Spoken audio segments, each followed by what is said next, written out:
Mazmur 48. Sion, kota Allah. Nyanyian Mazmur Bani Korah. Besarlah Tuhan dan sangat terpuji di kota Allah kita.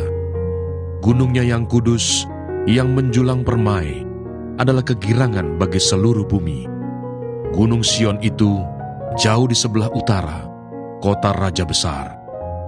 Dalam puri-purinya, Allah memperkenalkan dirinya sebagai benteng. Sebab lihat, raja-raja datang berkumpul, mereka bersama-sama berjalan maju. Demi mereka melihatnya, mereka tercengang-cengang, terkejut, lalu lari kebingungan. Kegentaran menimpa mereka di sana. Mereka kesakitan seperti perempuan yang hendak melahirkan. Dengan angin timur, engkau memecahkan kapal-kapal Tarsis. Seperti yang telah kita dengar, demikianlah juga kita lihat. Di kota Tuhan semesta alam, di kota Allah kita, Allah menegakkannya untuk selama-lamanya. Kami mengingat, ya Allah, kasih setiamu di dalam bait-Mu. Seperti nama-Mu, ya Allah, demikianlah kemasyuran-Mu sampai ke ujung bumi. Tangan kanan-Mu penuh dengan keadilan. Biarlah gunung Sion bersuka cita, biarlah anak-anak perempuan Yehuda bersorak-sorak oleh karena penghukuman-Mu. Kelilingilah Sion dan edarilah dia. Hitunglah menaranya, perhatikanlah temboknya, jalanilah puri-purinya, supaya kamu dapat menceritakannya kepada angkatan yang kemudian. Sesungguhnya inilah Allah. Allah kitalah Dia, seterusnya dan untuk selamanya. Dialah yang memimpin kita. Mazmur 49.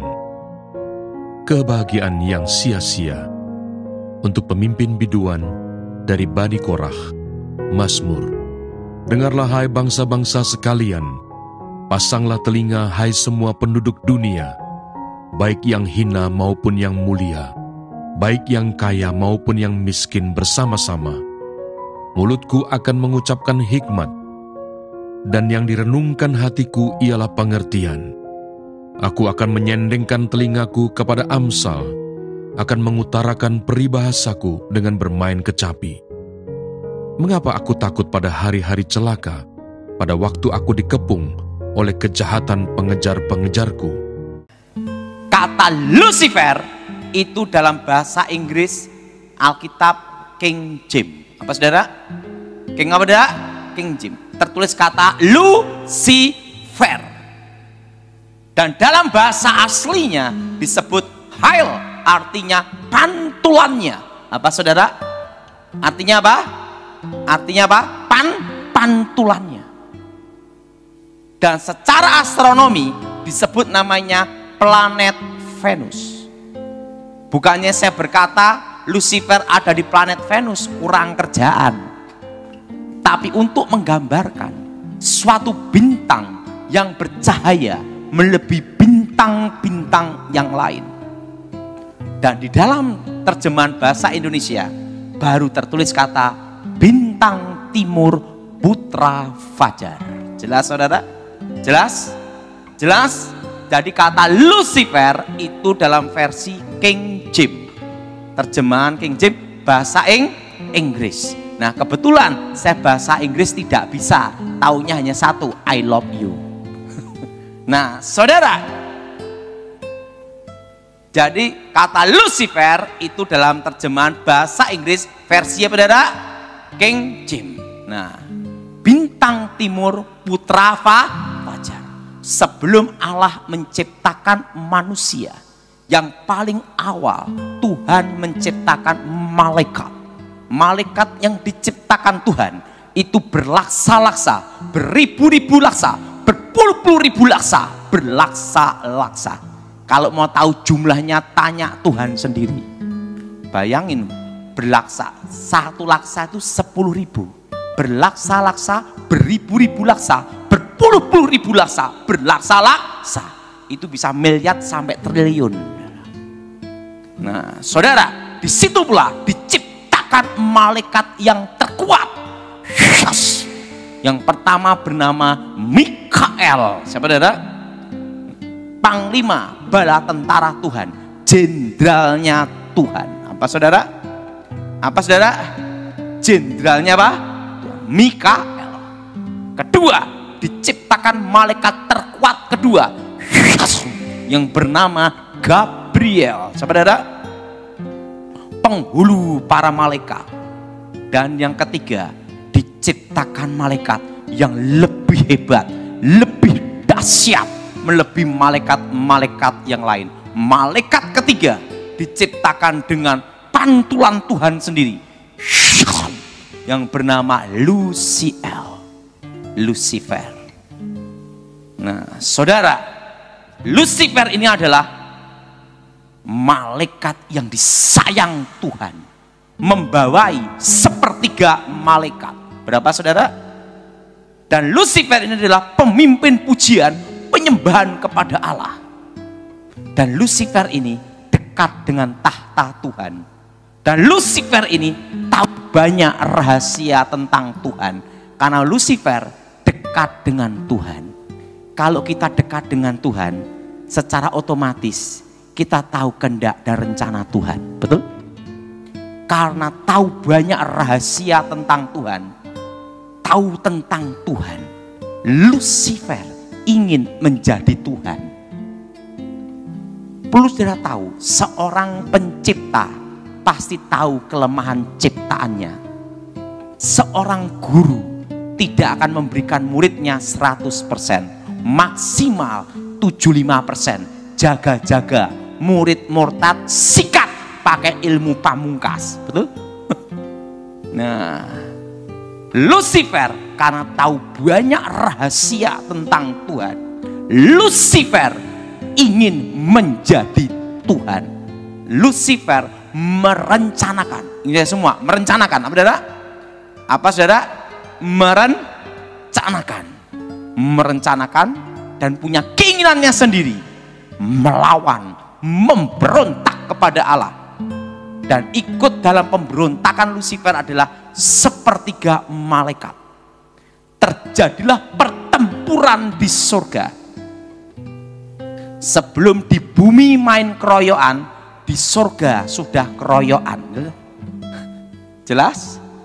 Ingat, yang berpihak pada Tuhan 2/3. Yang melawan Tuhan berapa saudara? 1/3. Terjadilah pemberontakan di surga. Wah, terjadilah keroyok-keroyokan. Lucifer dikeroyok, Gabriel sama Mikael 2/3. Terjadilah pertempuran di surga.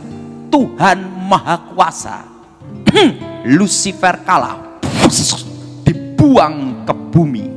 Jadilah iblis. Saudara, jadi yang disebut iblis, Satan, ular naga tua, rajanya para setan, itu satu oknum, yaitu Lucifer. Dan sepertiga malaikat yang jatuh ke dalam dosa, jadilah setan-setan. Jadi iblis sama setan sama atau beda? Beda. Iblis itu adalah rajanya para setan. Ngomong sebelahnya, dan kamu bukan setannya. Amin. Amin. Rajanya para setan. Dalam kehidupan ini, yang paling mengecewakan dan yang paling menyedihkan, kalau kita dikhianati orang yang paling kita cintai. Betul? Orang yang paling kita sayangi atau orang yang paling kita percaya. Siapa yang setuju? Angkat tangan. Yang angkat tangan ngalami. Demikian Tuhan. Tuhan sangat sedih dengan pemberontakan Lucifer.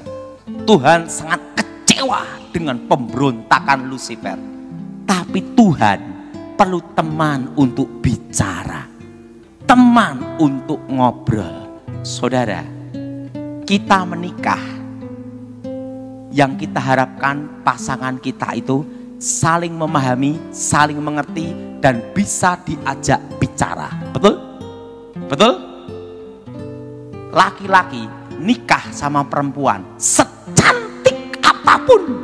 Dikatakan cantik itu 3 bulan.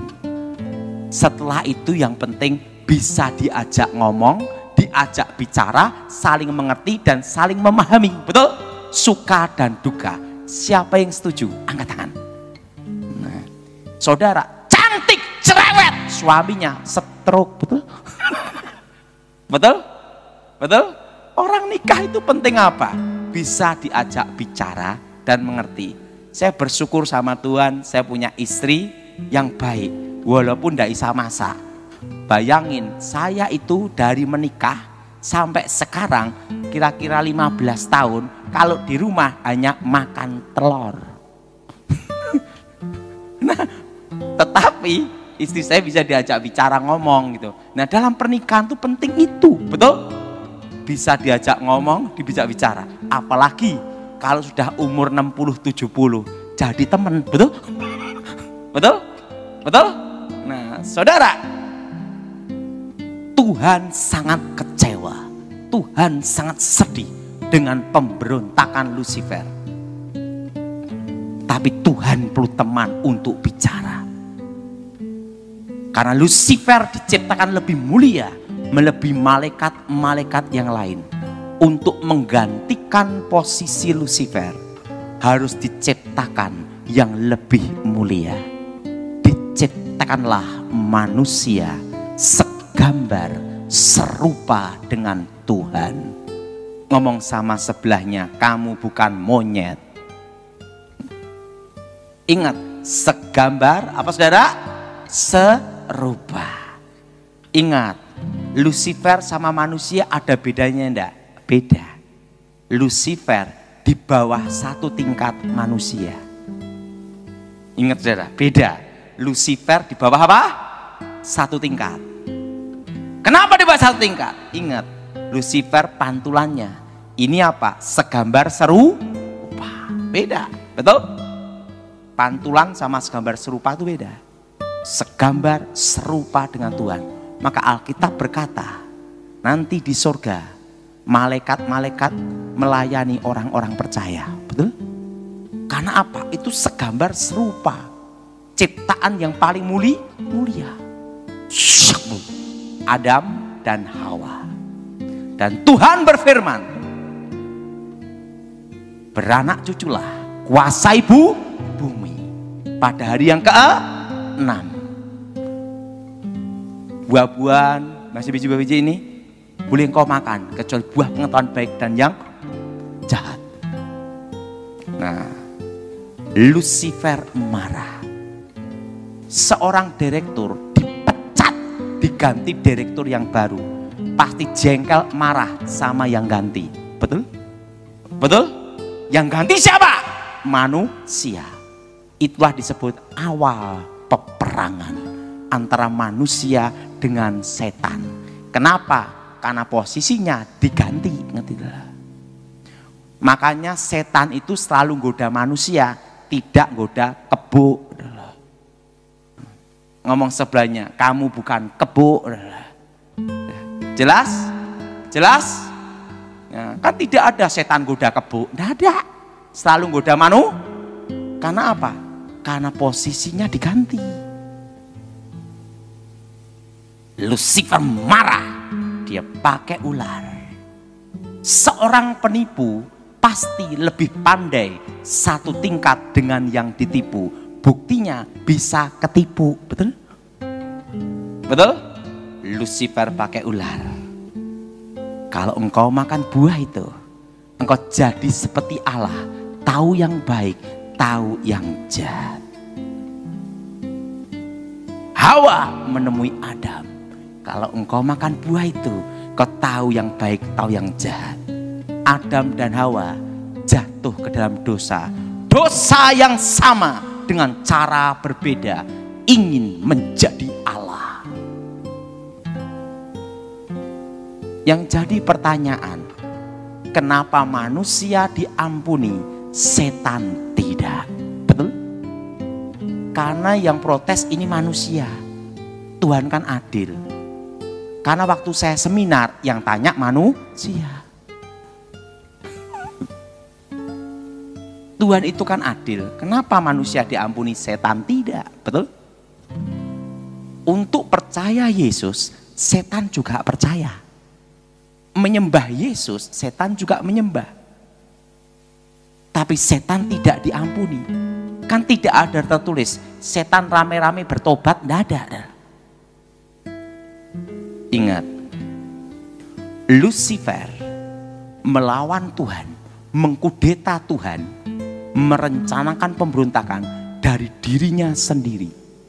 Melawan, memberontak, merencanakan, mengkudeta Tuhan. Beda dengan manusia. Manusia tidak merencanakan pemberontakan. Tidak ada keinginan melawan Tuhan. Kasus pembunuhan berencana, maksimal mati, minimal seumur hidup. Betul? Pembunuhan tidak berencana, ada keringanan. Betul? Apalagi kalau yang bunuh orang gila, bebas. Karena hakim tidak bisa ngadili orang gila. Kalau hakim bisa ngadili orang gila, berarti hakimnya. Nah, saudara, ingat, manusia tidak merencanakan pemberontakan. Maka manusia diberi kesempatan pengampunan di dalam Yesus Kristus. Saudara, pada waktu manusia jatuh dalam dosa, langsung manusia di bawah kuasa dosa. Artinya apa? Di bawah satu tingkat Lucifer. Kehilangan kemuliaan. Jelas?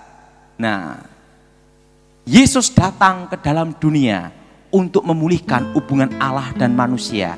Artinya apa? Segambar serupa. Seperti manusia sebelum jatuh dalam dosa. Makanya kalau kita percaya Tuhan Yesus, posisi di atas setan. Yang tidak percaya Tuhan Yesus, tidak dalam Tuhan. Posisi di bawah setan.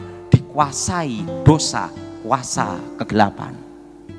Maka Alkitab berkata, penguasa dunia ini sementara waktu seizin Tuhan adalah setan. Tetapi masih di bawah kendali, kontrol Tuhan. Jelas? Jelas?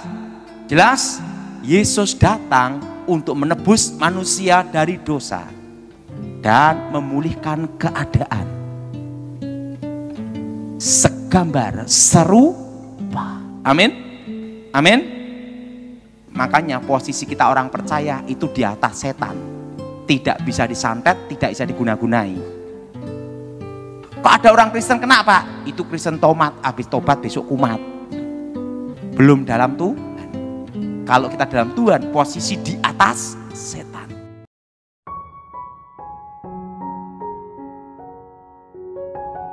Mazmur 48. Sion, kota Allah.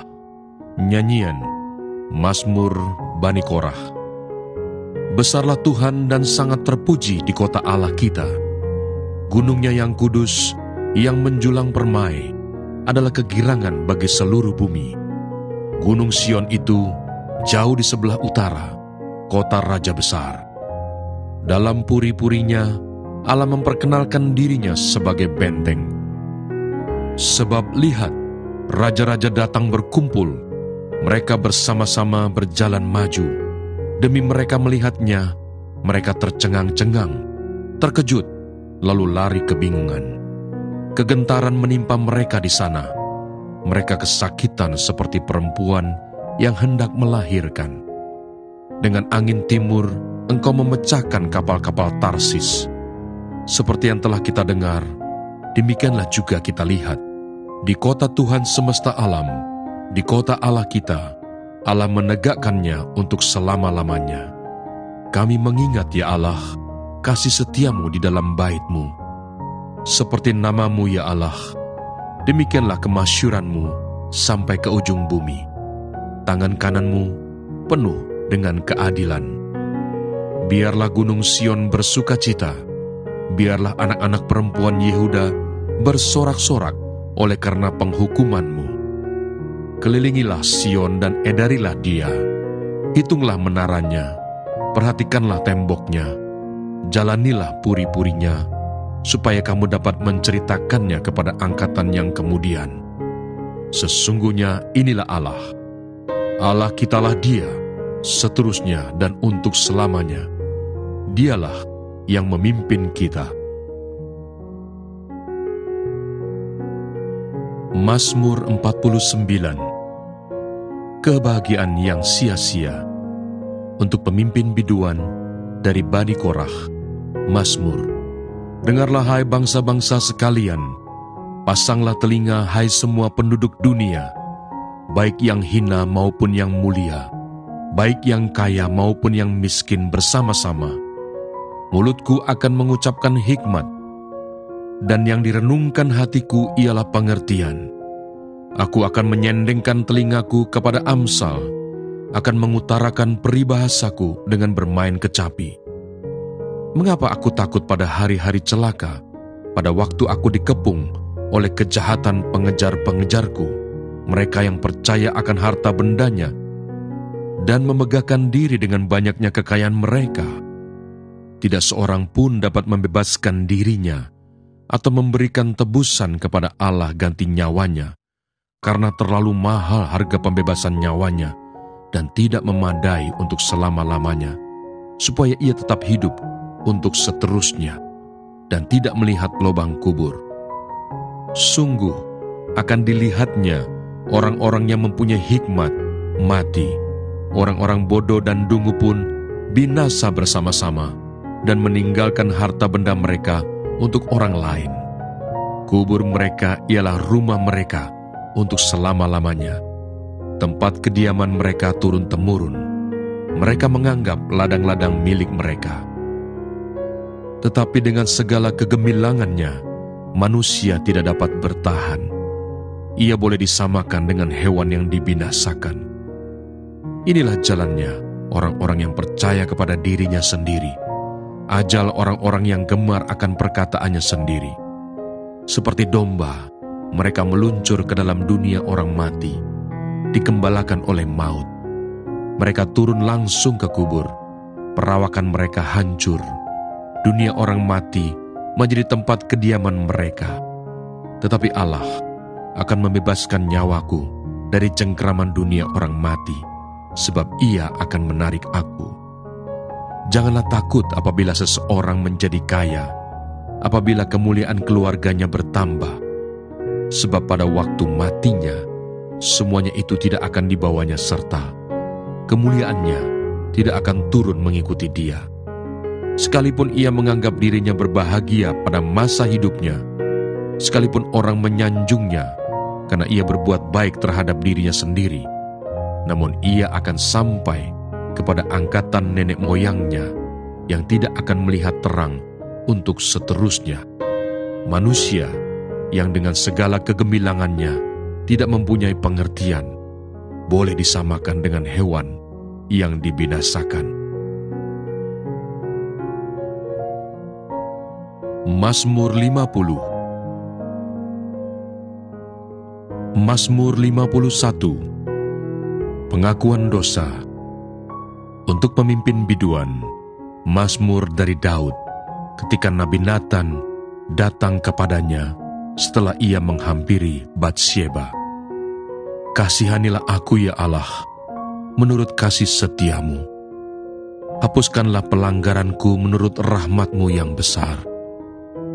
Bersihkanlah aku seluruhnya dari kesalahanku, dan tahirkanlah aku dari dosaku. Sebab aku sendiri sadar akan pelanggaranku. Aku senantiasa bergumul dengan dosaku. Terhadap Engkau sajalah aku telah berdosa, dan melakukan apa yang Kau anggap jahat, supaya ternyata Engkau adil dalam putusan-Mu, bersih dalam penghukuman-Mu.